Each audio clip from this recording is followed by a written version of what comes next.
The nationalcloud.net user group. We're at 99 meetups in county. Just so everybody's aware, the next meetup will be Wednesday, December 10th. It's a hybrid, building AI agents with the Microsoft Agent Framework. So it's really cool stuff. If you want to learn about building AI agents, I highly suggest going to that. And then a little less than a week later, I'll be going over the power of AZ command line interface. In fact, I've used, today we'll see a lot of that scripting that I used today for today's demo. If anybody's ever interested in speaking, give Udai or me a call and we'll be happy to get you all set up. Today, we're going to look at running LLMs your way, deploying Ollama on Azure Container Apps. A little bit about myself. I'm Dan Colon. You feel free to connect with me on LinkedIn. If you do, it's just nice to say, hey, I went to this presentation, then I have some context, and I'll remember, who you are better. So that helps me. But, either way, feel free to connect with me at any time. So what's on the agenda for today? Well, we're going to deploy a Azure Container App environment, and in there we'll deploy our workloads. We'll integrate Ollama using our apps, and we'll see how we can scale them and secure them.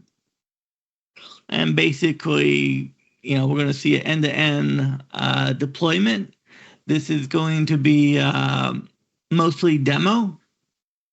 Feel free to ask any questions at any time. Just raise your hand or chat.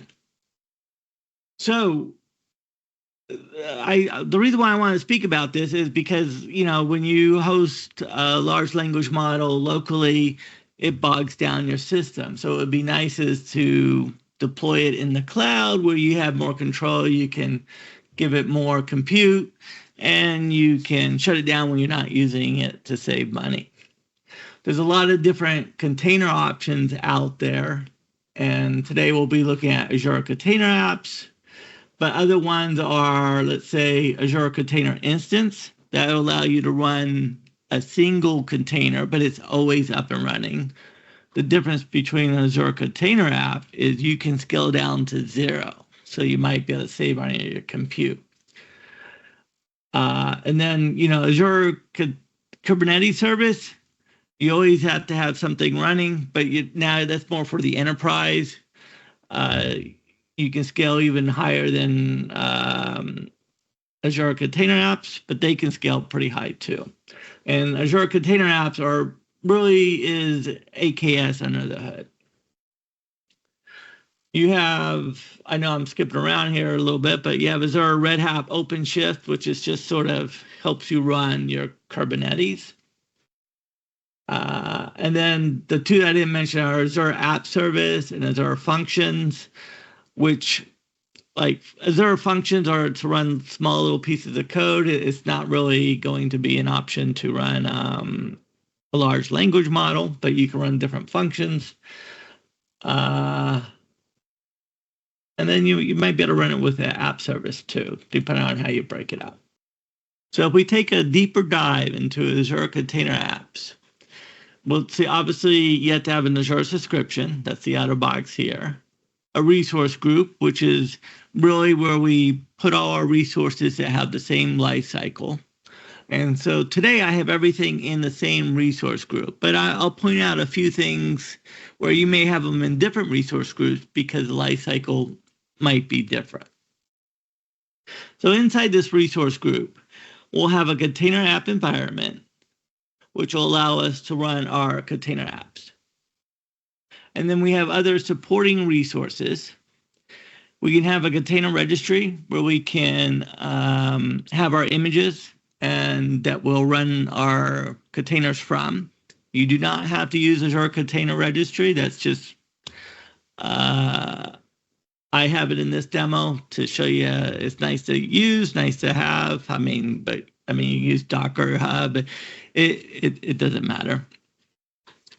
Log analytics, that'll a storage place for all your logs. Storage account, if we want to, so the storage account's not required, but if I have, let's say I had data I want to keep between, let's say I want to tear down this infrastructure and then build it back up. Well, if any data I keep is in a storage account, I may want to have that in a different resource group. That would be an example of it having a different life cycle.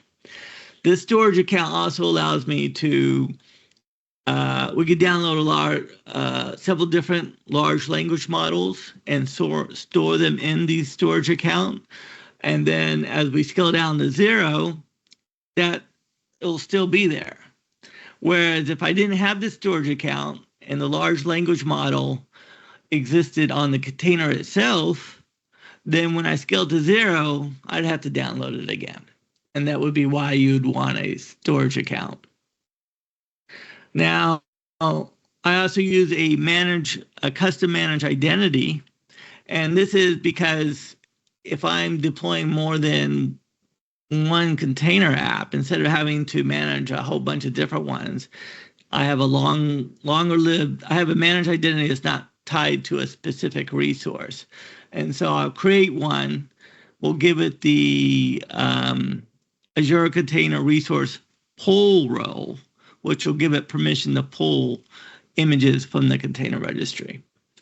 So I'll probably keep coming back to this slide, and we'll look at how each one's created. It ends up only being 1-2 lines each, and so I'll try to do that to make it easy to understand. I'll be making all the scripts I showed today available probably by tomorrow, and they'll be in the GitHub repo. So let me show you that. So this is github.com/Daniel Colon. I'll paste that in the chat. And so here's the Azure Container Apps Ollama. So this will be the slides. The first slide may look different, but it's all the same slides. So I've added 1 or 2 slides, so I'll update this, and this will also have the code that we go over today. So when we mount the storage, Microsoft describes 3 different types, but really you're gonna just look at the container scope storage. Azure files, and this is where we'll have a file share, and in that file share is where we're going to be saving our data. The container scope storage just says basically inside your container you have some storage there, but it goes away when you get rid of the container. So it's the life cycle of it is not useful if you're going to scale down to 0. So we would need something like Azure files. What's also nice is not only can I save the files scaling down to 0, but let's say I can host more than one Ollama, or I can have several different apps access the large language models you download. So you don't have to keep downloading them in different folders and sharing them with different, they can all access the same files. I'll try to show you so it'll make more sense. Now, since we'll be looking at LLaMA, here's some of the basic commands. Some that we'll point out is, LLaMA list, show me all the models that I have available. If I was to run this when I first install it, we won't see any. So we'll have to say Ollama pull and then whatever model. So for instance, Ollama pull Pi 3. So let's say, for instance, I went to Ollama.com. I can go to models. And these are the models I can pull down quite easily. So if I was just say it's like Pi 3, so I can just type Ollama pull Pi 3, and it would download that. And of course, always help is always good. But anyway, there's not that many commands here, and they're fairly easy to understand. And we can run, so Ollama run. So let's say I have several different models. and I want to run something against it, I say llama run pi3, and then whatever prompt I want to run against that, and onto the demo. So I am going to try to increase the text here, and I believe that is under settings, file preference, settings. Here we are. Let's do, I don't know, 18. Do 20. Or 18 just to make sure everything fits. Okay. And let me know if that's too small and I can increase it more. So the first thing is setting up a resource group. So I have this file here called ace.ps1, which is basically a PowerShell script. Now, this could be in Bash or anything else, but I just have it in PowerShell. I'm using the Azure command line interface to run these commands. Now, again, we can do this in a portal. We can do this using Cloud Shell. And so, for instance, let's say I'm here in the portal, I can click Cloud Shell, and then I already have I can say Bash or PowerShell, it doesn't matter. I would pick one that, okay, demo apply. So then this already has the Azure command line interface installed. Or you can run it locally and you download the Azure command line interface. And so right here, I'm just going to record the start time and the end time of the script. I'm beginning to do that so I know how long they run. And here I create a resource group. And I'm actually just calling another file called rg.ps1. I pass it a parameter, a project parameter called Ollama. So let's take a look at the resource group.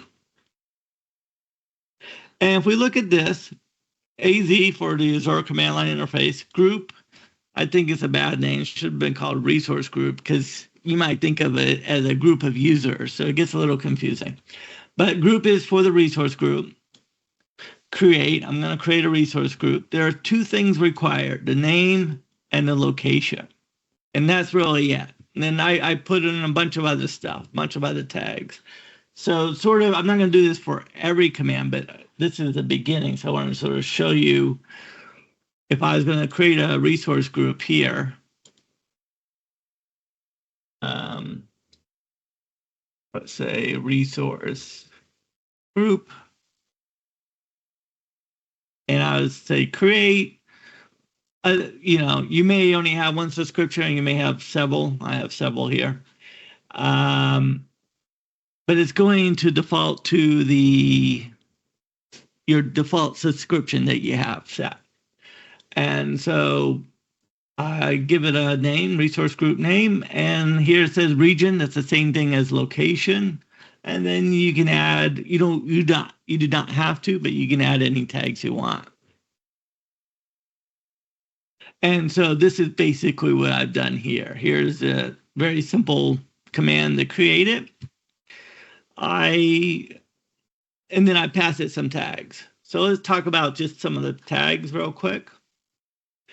Some of the Azure resources must be globally uniquely named. And if you try to create it and you got the name that somebody else created, well, it's going to fail. So I'll probably change this random from hour, minute, but basically I just grab the hour and the minute as my random variable to tack onto all the names. Then I have a project, and if I don't call it anything, it's going to be called default. But here I'm going to pass the word LLaMA into it. And then I have rg dash the project name dash random. So it'll be rg dash LLaMA dash some number, 4-digit number, 1433. My location, if I don't specify, it's going to be South Central US. I give it a tag, which I call POC. You'll even see down here, I have a hard-coded status, safe to delete. That's for me. I create a lot of proof of concepts, and then I can just, any resource group that says safe to delete, I don't have to think about it. Saves me a lot of time. So I don't accidentally, if it doesn't say that, then I better know what it is before I delete it. So that's just a little thing I do for myself. So really, we have this here to create the group. And what I'm going to do is I'm going to keep explaining this, but I'm going to go ahead and run the script. So it'll be running while we're talking. And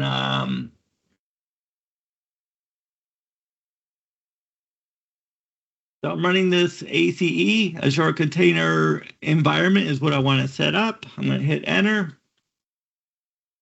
And the first output we'll see is this. So it just created a resource group called Ollama 1747. Depending on time zone, it'll be different, but basically that's 547. So if we were to go to the resource groups, we'll see that this is already created. And there it is. And we don't see any of the resources here yet, but as it's running and I keep hitting refresh, the resources will start appearing. So now it's already created the Azure Container Registry. Let's go back to the code. So this next block of code right here, all this is there are some namespaces you have to, or providers you have to register if you need to use them. And one way to know if you need them is you'll get an error and it will tell you need to register this provider. So there is no harm in trying to register it every single time, but it only has to be done once. So I would really only need to run this once, but I'm like, why not leave it? It's always there. So, some Microsoft.app, Microsoft Operation Insights, and then this container app upgrade. These are the ones that you would need. So here is the container registry. And again, I just call it a different script. So let's take a look at that. And we see ACR, Azure Container Registry, create.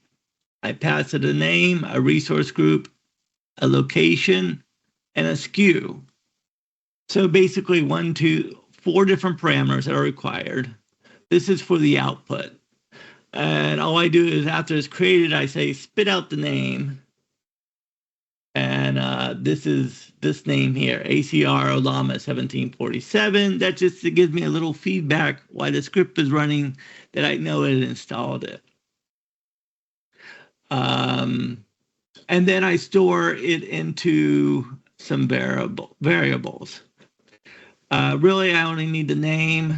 I was doing something different and I needed the ID, but really I just needed the name. And I'm storing it with the $ACR variable, and we'll see how I use that in the script going further. But if we were to just look here, here's the Azure Container resource. And so it was simple enough to install.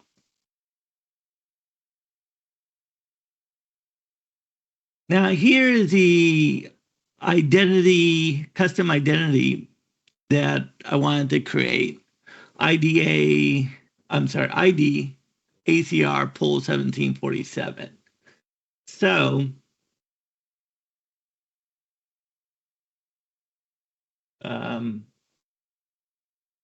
this is to create an identity, and it needs a name and a resource group, and that's it. Then sometimes in the script, you'll see I just wait 30 seconds because it runs too fast and it may have not been registered in the background. So when I try to do the next step, it fails. Obviously, I could change the order of the dependencies in the script, but I wanted to keep the code close to itself where I'm using it so I can explain it.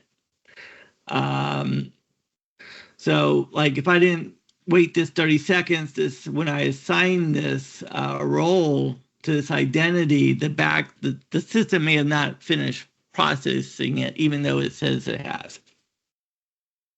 So what this does is, let's take a look here. And I'll hit refresh. And here's our manage identity. And if I was to go to the Azure Container Registry, and I was going to go to access control, role assignments, I'm going to say just this resource so we don't see other stuff that doesn't matter. This manage identity has the ACR pull role, so it can pull images. So it can deploy the container. And doing it this way, you don't need a username and password, which is nice. So basically, the identity is created here. And then it's assigned to the arc pull role. And now we create the container app environment. This needs a name, a resource group, and a location. So if I go back to the resource group and hit, oh, well, here it is right here. So container app environment. So it created this environment, and you need a container app environment to run your container apps. You can run lots of container apps inside of one container app environment. And so Azure Container Apps, under the hood, is Kubernetes.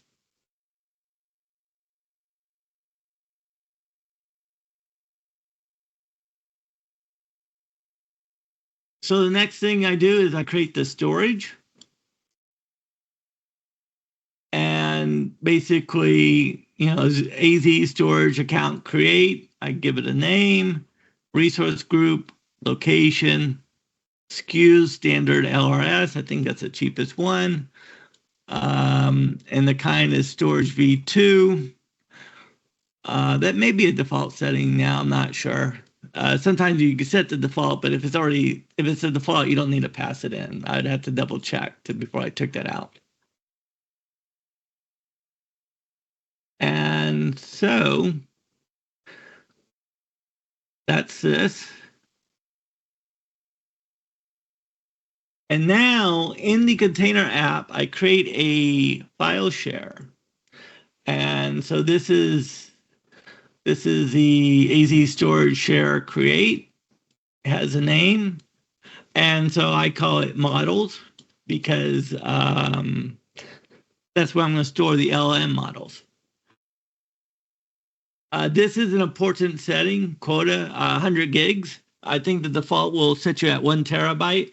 And so this storage is premium storage, and it does cost a little bit. So you definitely want to make sure to squeeze it down if you don't need it. And again, I sleep for 30 seconds, and then I attach this to the container app. And let's take a look at that.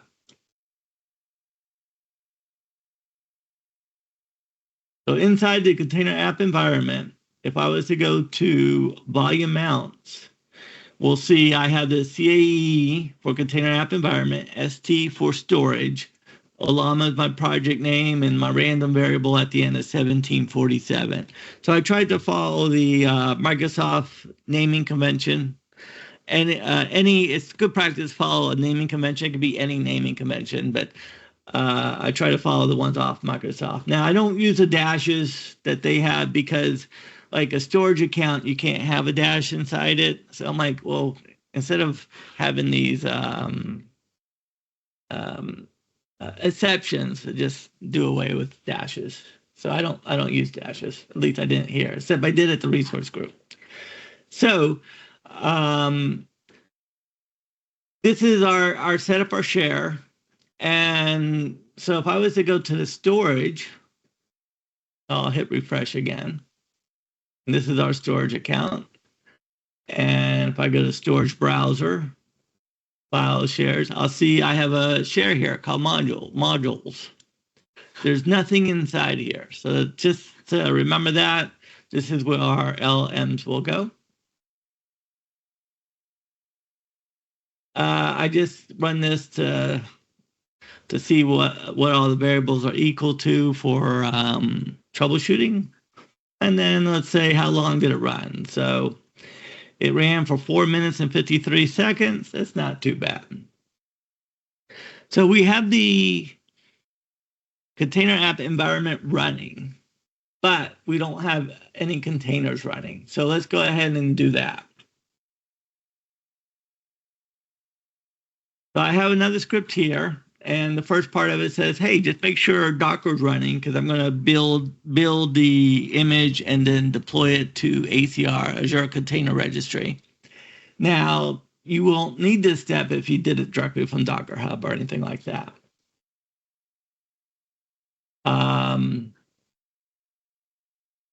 So I have, actually, let's take a look at this. So,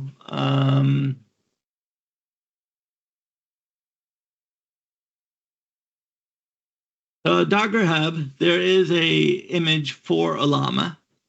It's a very big image.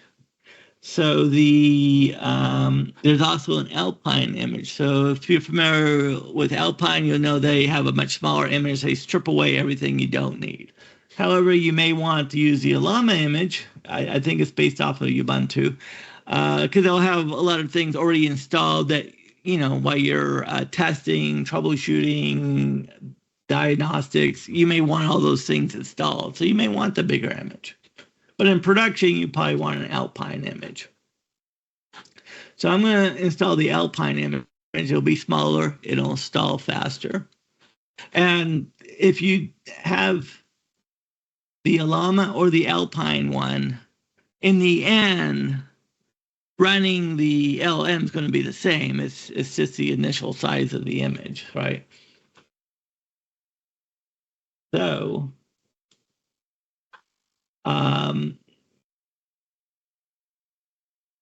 I have this Docker file, and basically it's going to be, so what I have here is a link to it. So let's take a look at that.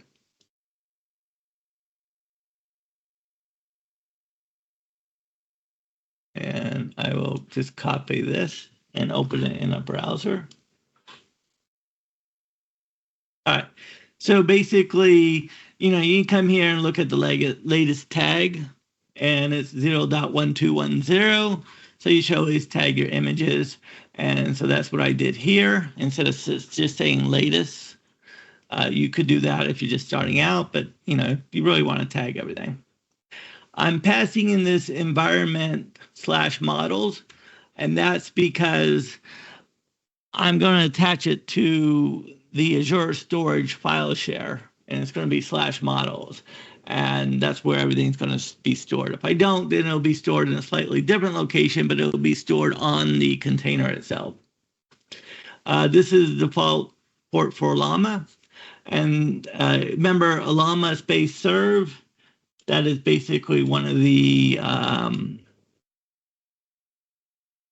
that starts Ollama on your local system. So that's what that is. So if I was to go to this one here, and this is going to be my Alpine.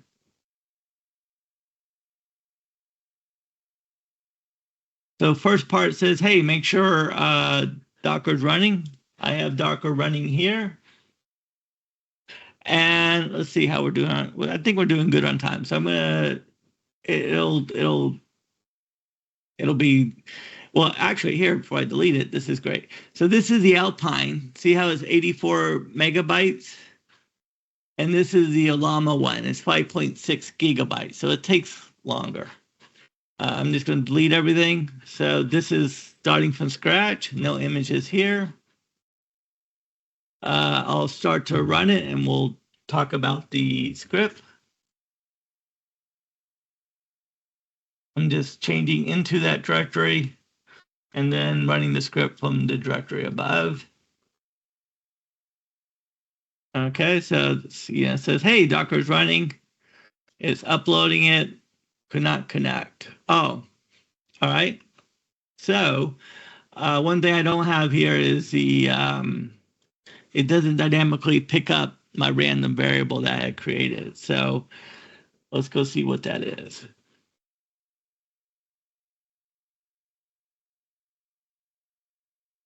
And it is 1747.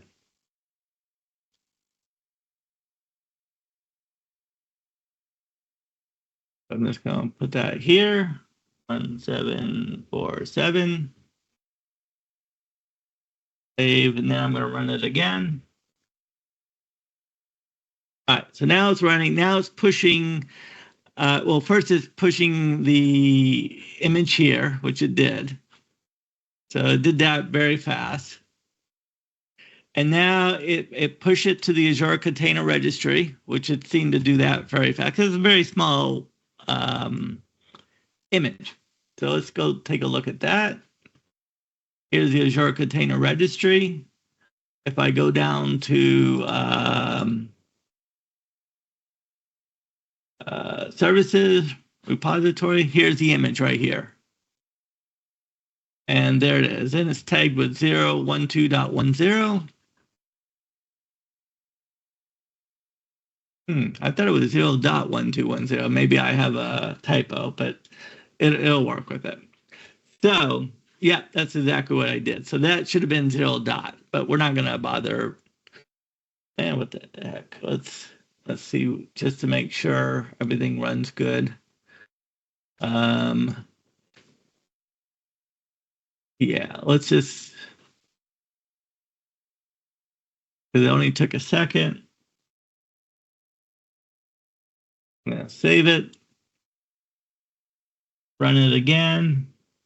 And if we wanted to, we could, clean this up programmatically or just go in and clean it up. So I can say, hey, I don't want that there. That's no good. Now, if I hit refresh, there we go. So we got the one with the dot in it. Cool enough. So the image has been uploaded, and so basically I built the image, just Docker build -t. That's how you tag it. And basically now I say ACR login. So I log into the Azure Container Registry, and then I push it. And now we create, this is the real command here. We create the container app. So it needs a name, a resource group, the container app environment, which we created earlier. I'm going to say ingress external. So I'm going to allow traffic into it from the outside world. The target port will be the default for LLaMA. So this could be different depending on your application. Minimum replicas, I set 1, max 2. Now you might want to set this to 0. I set it to 1, so as I'm demoing it, if I forget to put any pressure on it to start out, we don't have to wait for it to start. So you may want to put 0 here, and then max 1 or max 2. This is the manage identity. This is the image. The manage identity will need the permission to pull the image.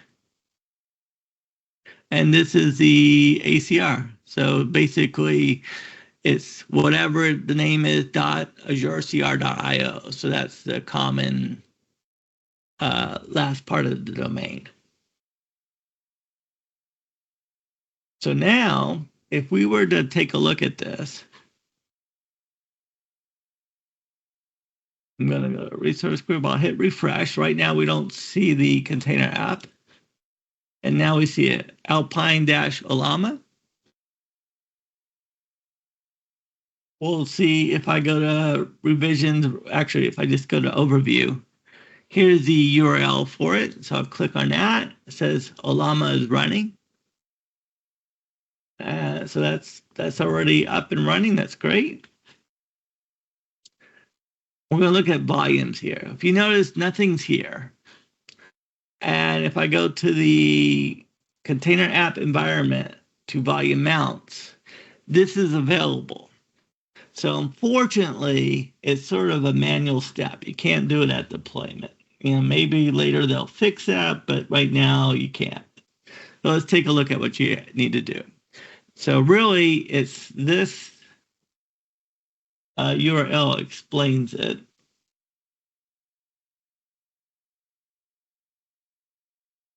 So creating an Azure file, volume mount, and Azure Container Apps. So that's where you would go read through this, but I already have it scripted out for us. And basically what you're going to do is you're going to run AZ Container Apps show, pass it the name and the resource group, and you're going to output the YAML file. So the YAML file we got is this here. And so if you worked with Kubernetes before, this will sort of look familiar because it is Kubernetes. And so now we need to edit that file. I also output what we need to write to it. So we need to specify the volume here. And inside this, it has the storage name and the name I want to give the volume. I also have the correct spacing here just to save a little time. So basically, if I was to look in this YAML file, I'll see it says volumes null. So I'm just going to replace that. And that goes right there. And again, that's specified in that help file I showed. And the next one is to set the volume mount. So I'll copy that. And this one goes, inside containers. Again, spacing is important in the YAML file. So it goes here. So basically, this volume name modules maps the volume mount maps to the volume modules. And then this says, hey, use this storage name. And this mount path is /modules. So when I go to the container, I can type /modules, and I'll be looking at the files available on the file share of Azure Storage. So I will save this file. And then I also outputted the next thing we need to run. It may be a little small here, but basically it says we're going to update the container app with this YAML file. I'm just going to copy that, paste it here, hit enter, and it runs fairly quick, and we'll give it a few seconds to settle down before we touch it. Now, one thing to notice if you're new to the Azure command line interface, you can always go AZ interactive, and that will download I don't know what you call it, but when it comes up, I'll show you real quick, and it'll help find commands. Also, the help is helpful, but it takes about a minute to download. All right, so it's finished running. And let's go. Let me see where I ran that. Got a few more seconds. Maybe another 10 seconds. It'd be nice if it was just a file it kept locally and updated it only if it needed. So now if I type AZ container app, you see how it's telling me my possible commands? And so then I can go to, okay, I'm doing an update, right? And now I need, I can pass whatever. It also shows, let's say, if I do create, I can see like if I'm creating a container, the name and the resource group are required. So it's pretty cool like that. Anyway, I suggest you try it out, and that's AZ space interactive, and I'll be covering that in during the Azure command line interface presentation. All right, so let's take a look at what we did here. I'm going to get rid of this. There we go. And here's our Alpine, and we'll cross our fingers. All right, so sometimes this works, sometimes it's not. Just need to hit refresh. So if you see that message up there, that wasn't good. But I hit refresh, and so there's no error here. It means it's available to us. Let's take a look. Proof in the pudding, right? So a container app, what's nice is I can go log on to that container with very little effort. So I'll hit connect. Now, since we're using Alpine, I only have the shell script. If I was using the Ollama, I'd have the bash or the shell script. I like bash better. But anyway, so just letting you know. And sometimes if there's more than one revision, you want the latest one. And we're all there. So I'm going to hit connect. And we are here. And now if I say, remember when I showed you this Ollama list? Well, let's do Ollama list. There's nothing there. I'm going to just open up another tab. And we're going to look at the storage again. So we see the before and the after. So I'm going up to the resource group level, and I'm going to the storage account. I'm going storage browser, file shares, models is our file share. Oh, it sort of has stuff there.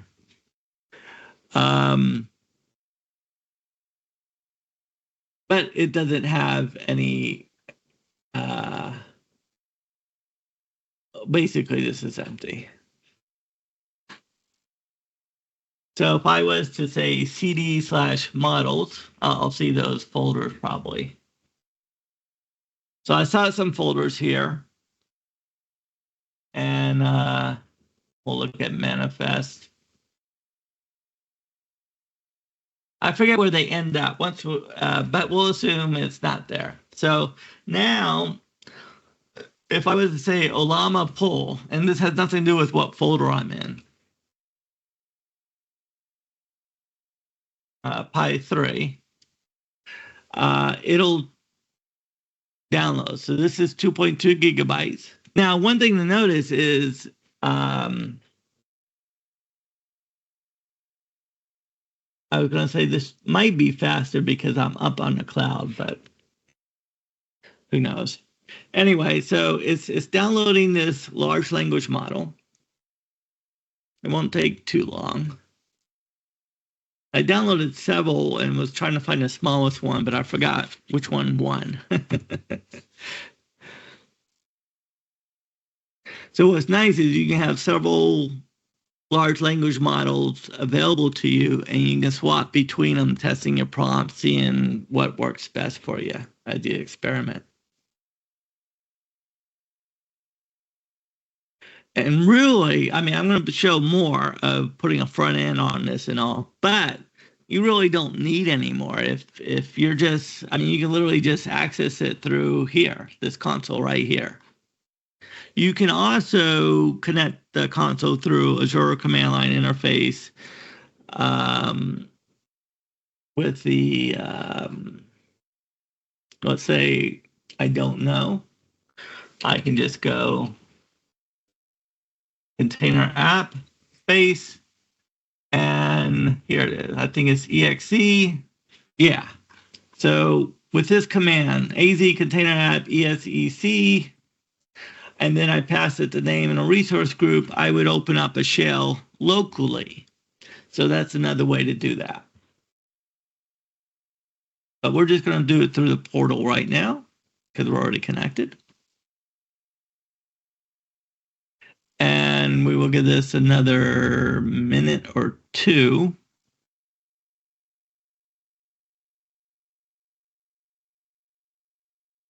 I have more to show. I just don't want to lose the workflow that we got going here.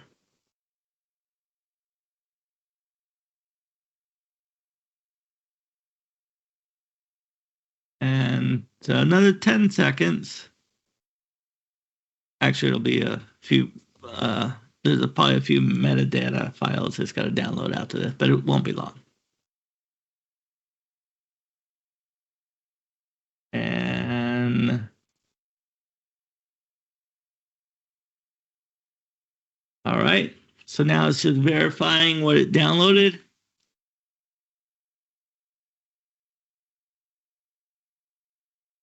And very soon we'll be able to talk to it.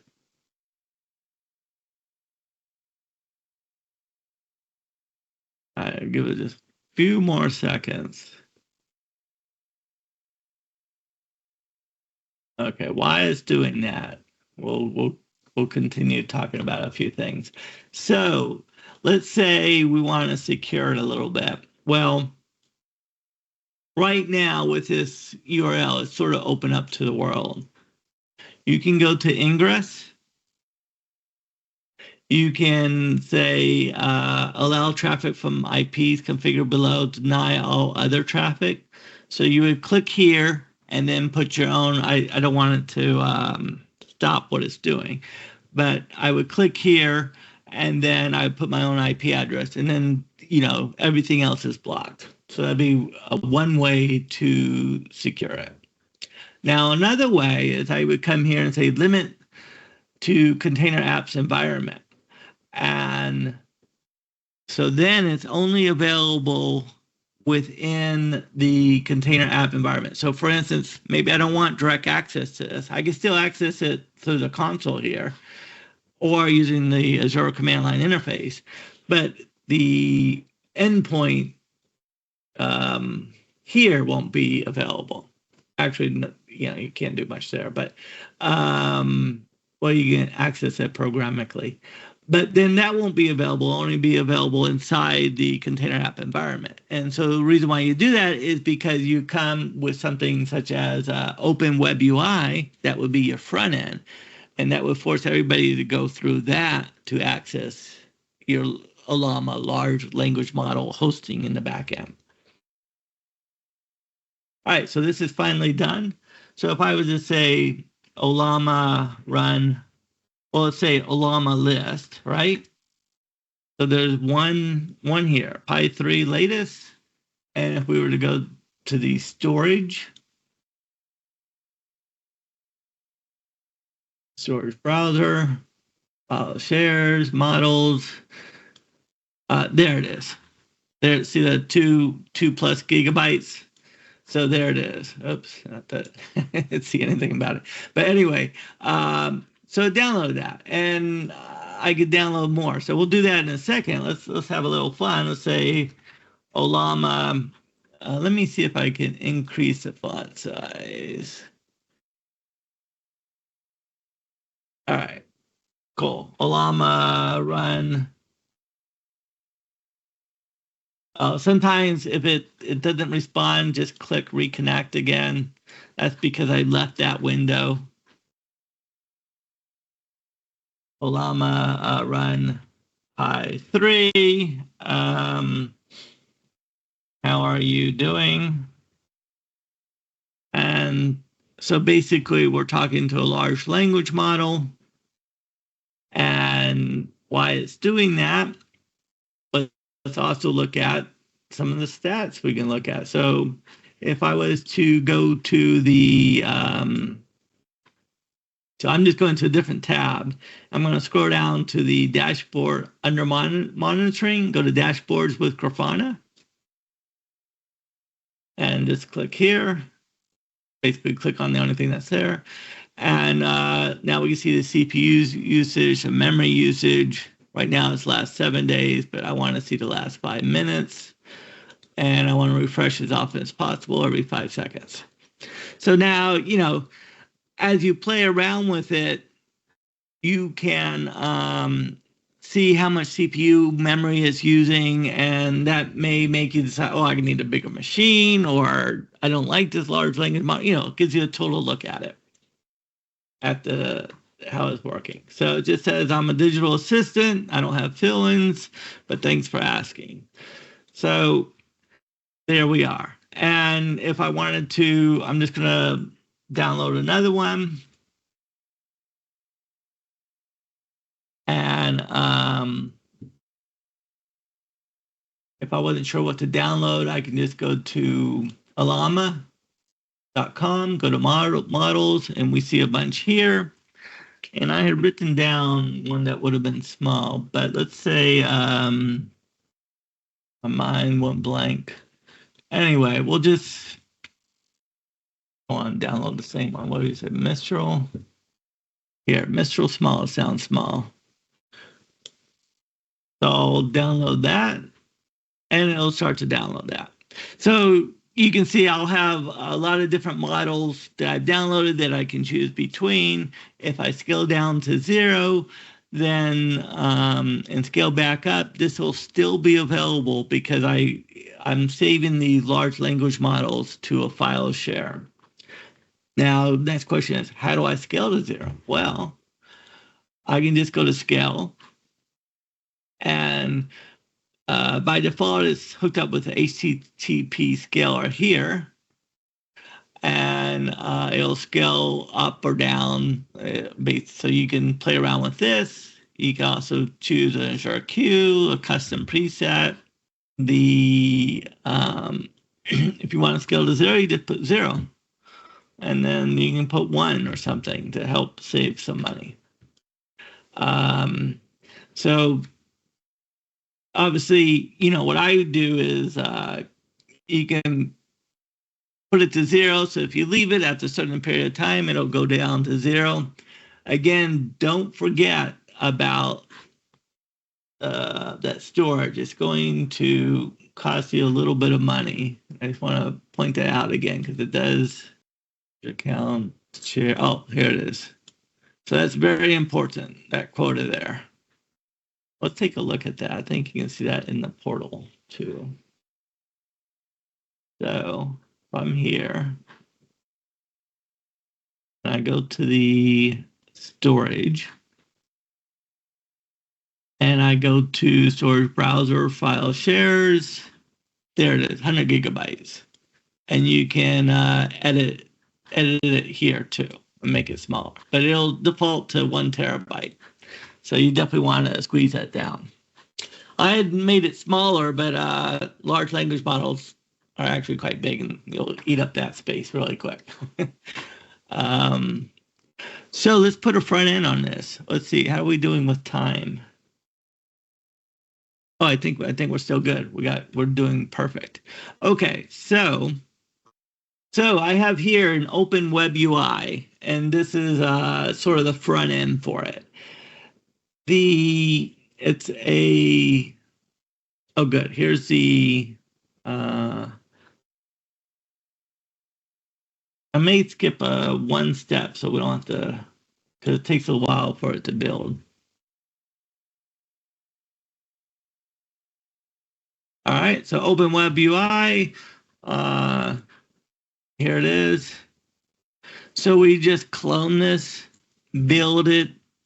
Actually, I think I'll have to build it because I don't have it here. That's true. Okay.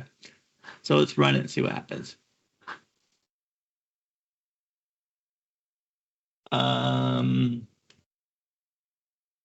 I'm swapping to this. So I've already cloned it to the open-web UI folder. And I have this script. And we'll take a look at it while it's running. Called ACA_open-web UI PSI, which is almost very similar to the ones we ran before. So it won't take long to look at. I'm going to run it. Building it's going to take a little bit. So, oh, here it is. So first I say make sure Docker's running. Okay, no big deal. I have my variables. Here, it's port 8080 for this front end. I build it. Log into the ACR, push it, and then we create the container app. This is external, so I'm making sure it's available externally. This I just showed. I didn't mean to actually run this one, but this will show all the variables I have in memory, and this will tell us how long it ran. So it takes a little bit to run. And what it'll do is we already have our container app environment running. And that's where we're going to run this new container app. So we can run several container apps in a single container app environment. In fact, if I was to go to the container app environment, there's literally an apps, I don't know what you call it, apps area. And that's the one we have there right now. And when it's finished installing, we'll see two here. And what I'll start to show you on this one, what I could do is, let's say this was the one that the web UI. It's not, but it will be. I could go to custom domain names, and I can set up a custom domain name to that one. And then, it'd be easier name to type in. Let's see where we are. All right, it is, yep, it's still running. So I would need a DNS, so let's take a look at that. And I have one running here. It doesn't have to be Azure or DNS, but that's what I have. And I have a domain name. You have to have a domain name. So I have one called myexamples.dev. And I would go to the record sets. And we'll see where I sort of had this set up before. Open Web UI. And then it would be .myexamples.dev, and it points to this IP address. Now we're waiting for a new IP address because that'll be the wrong one. This right here is used so we can create a certificate. So this value will also be different. In fact, I'll delete these. I think it'll be faster if I change it and not delete it because of DNS. So let's get in there. So I see one question. Can you show us what it generates? What did you mean by that? Or is this, so this is building, let's see, we can take a look inside there. Let me pull that up. It is right here. All right, so it cloned this, and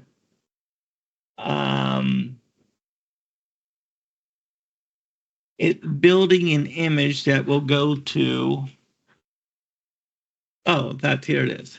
It just finished. So it was 6 gigabytes. So it built this image. And then if you see, it has to, so it's being tagged with the Azure Container Registry name .azurecr.io / and then the name I gave it, open-web UI. And it needs that so I can push it to the container app. To the Azure Container Registry. And if we look at the repo, we'll see two of them now. Or it's still pushing, I guess. Let's take a look. 09. I had the wrong number again. So, let's see what that number was. 1747. Let me see if there's a way I can bypass the. Oops, sorry, I'm looking at the wrong Docker. There we go. Yeah, so I just need to re-tag this. Let me see if I can do that on the fly, or we just rerun it. So, before I put any thought power into it, I will just rerun it and then look at retagging it. Let me make sure I saved that number. 17, file, save, and enter. And, oh, that looks pretty fast.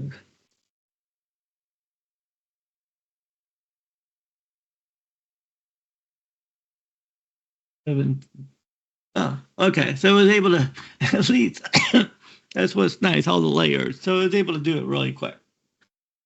So um, it's still got to push it up,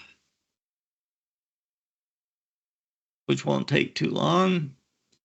And then it'll deploy it, which won't take long at all.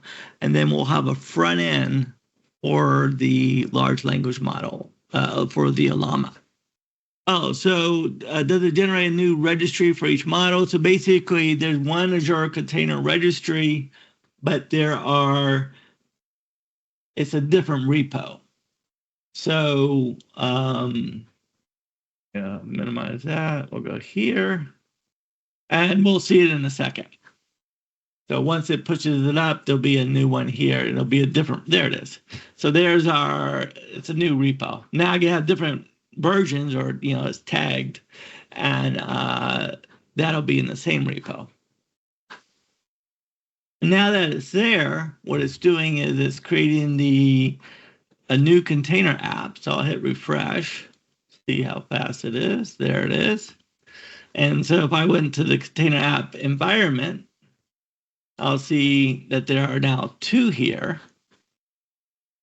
And so there's different ways of getting there, right? And so now this is here. Probably not fully running yet, but let's give it a try. Okay, it doesn't look like it's running. And so I can click on revisions and replica. We'll see nothing's green, so it's not running yet. Once it's running, I need to go in and set up the connection string to our LLaMA server. And while we're waiting, we're going to go to the LLaMA server. And right now it's available on the internet. Well, I don't want that. I want it to be more secure. So I'm going to go to ingress. And I'm going to uncheck this ingress. But before I do that, I want you to notice this URL. So if we see here, this is the current URL. In fact, I'll just copy it to Notepad. And we'll be able to see the before and after. I know that's small, but we'll see the difference. So unclick that. Oops, didn't mean to. Let me make sure it doesn't. Okay. I meant to click ingress traffic limited to container apps. All right. Now I'll hit save. It's going to update that. We'll see this endpoint change. It'll take a few seconds. Okay. So now, maybe I have to hit refresh. Let me click away and then go back. There it is. All right. So now we have a new endpoint. And I wanted to sort of show you the difference. I know this is hard to see, but the one difference is this word internal. So now it's alpine-llama.internal. So it's not available on the internet anymore. So let's see if I had this. Remember it said Alpine was running, Ollama was running. So if I was to click on this now, you get this. You're not able to access it from the outside world. But I can use this new endpoint here. I'm going to use that for the Open Web UI I'm using, because they're in the same container app environment. And so they can talk to each other. And so now I'm no longer exposing my large language model server. So let's see where it is as far as running. Okay, it says it's running. I'm just going to close this spinning one here. And we're going to try to access it again. Oh, there we go. And so I just hit get started. I enter a name, Dan. It's enter at email.com. I'll enter some top secret password. Actually, it doesn't matter what I enter, I don't think, because I'll be logged in. So, all right. Gives me some late updates. Great. Okay. So if I select here, there's no results because it's not connecting to the server I set up. Now, this this what do you call it? App can also host Ollama on its own, and it thinks it's installed locally, but I didn't do that version. But let's take a look at that. So I'm going to the admin panel. I'm going to go to settings, and we'll see under connections, it's going host.docker.internal, and then the standard port for Ollama 11.434. So since I didn't have that, that's not the version I installed here. So I'm going to click configure. Hopefully I have it in my clipboard. Oops. Otherwise, I'll have to go back and get it. Oh, good. All right, so this is the URL that had the word internal in it. I'll make sure I don't have a space in front of it because you'll think it works and it won't work. All right, so there it is. I'll hit save. Settings updated. Now, if I go, oh, maybe I have to hit save twice. Oh, no, I didn't have to do that. So now I just need to get to, there we are. And look at this. It automatically, since I only had one here, I thought I had two, but there it is. Pi 3 is available. It's ready to go. I can say how many eggs are in a baker's dozen. And then it'll think. We can go back to the Alpine Ollama container app, go to the dashboard, and we can check out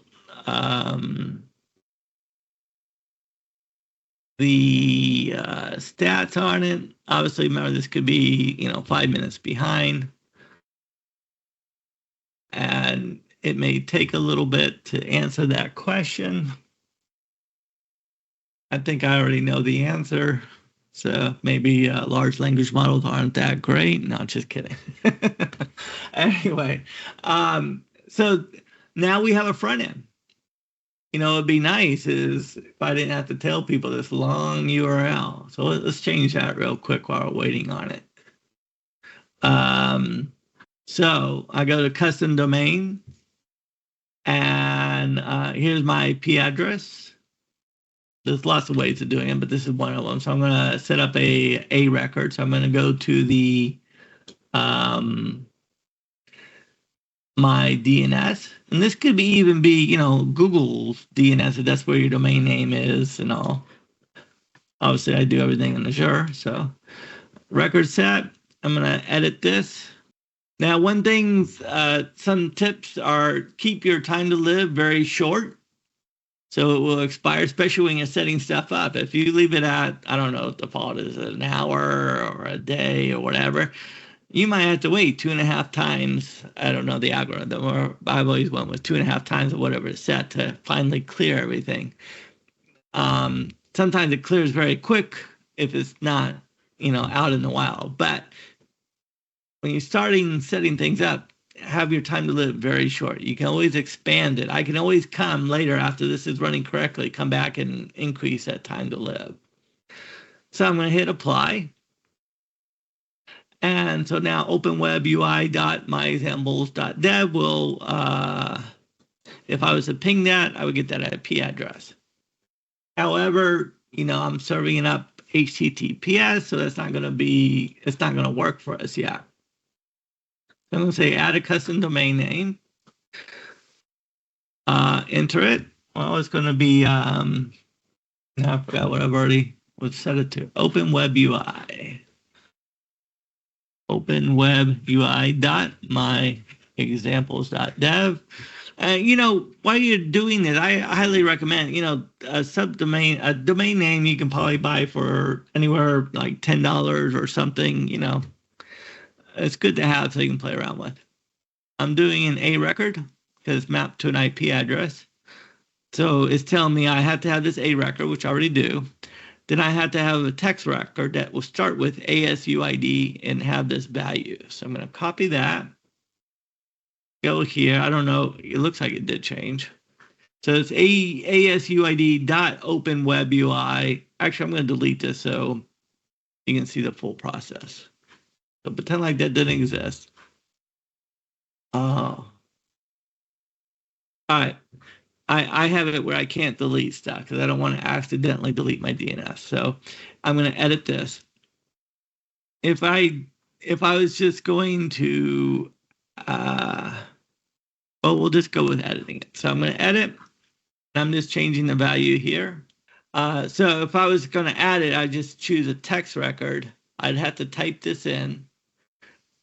Choose a short time to live, and then hit apply. And once it's there, now I can go back to here and click validate. And if I get 2 check marks, I'm good. So if we don't get good 2 check marks, no bad. I mean, it's not a big deal. You're just trying to configure it. You got to go back and maybe you didn't type ASUID in front of it. Maybe a big mistake is people type ASUID and just hit enter, and they don't type dot open-web UI, the whole thing. So I'm going to say add. So I'm going to add the custom domain name, and this will take a few seconds. All right, so now it'll say creating manner certificate and configuring SSL binding. So don't be disturbed at this big X here. This can take 10, 15, 20, 30 minutes. It can take 60 seconds. I've seen it go really quick, and I've seen it take a long time. So we're just going to leave it. Hopefully it'll start to work just so we can look at it. The only difference is I'll be able to type this and get to the front end. And so another way that I've pointed out that we can secure this is to go to ingress and say allow traffic only from my IP address. I'm not going to bother doing that, but we can do that there. So that's correct. So if it's internal, you can only access it through WebUI. That's correct. That's exactly what we did. And we also did pull the small version, the Alpine version. And actually the only difference between the code is exactly the same for the Alpine or the Ollama. The only difference is literally this line right here. This is the Ollama version, and this is the Alpine version. That'd be the only difference as far as the scripts that I have. So we have, let's see. Let's check, see if it's finished doing that. I'm sorry for clicking around there. I am trying to find, okay. So let's check out the custom domain name. All right, so it may finish, it may not finish in time. We'll assume it works. Now so one thing you may get in, different catches or whatever is, let's say, this I can also scale down to 0. So if this is scaled to 0, obviously the front end won't work. Or if I had the back end scaled to 0, it won't. You can have it scaled down to 0. What's going to happen is until you hit it, you'll have that warm up time that you have to wait for.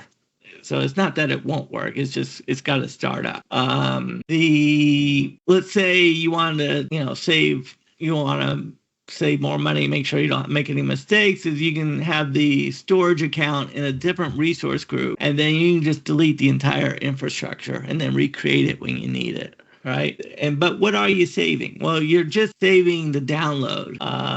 So that may be worth it, may not be, as far as having it in a different resource group. One thing I did not do here, but you can also have the file share for the Open Web UI. So you saw how I had to log in.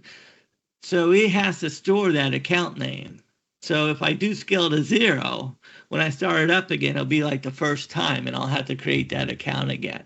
So all I would do is I would, look at the documentation, see where it stores it, and set that up to permanent storage. That way you can scale to 0 and scale back up and not have to reset up account. And here's our answer.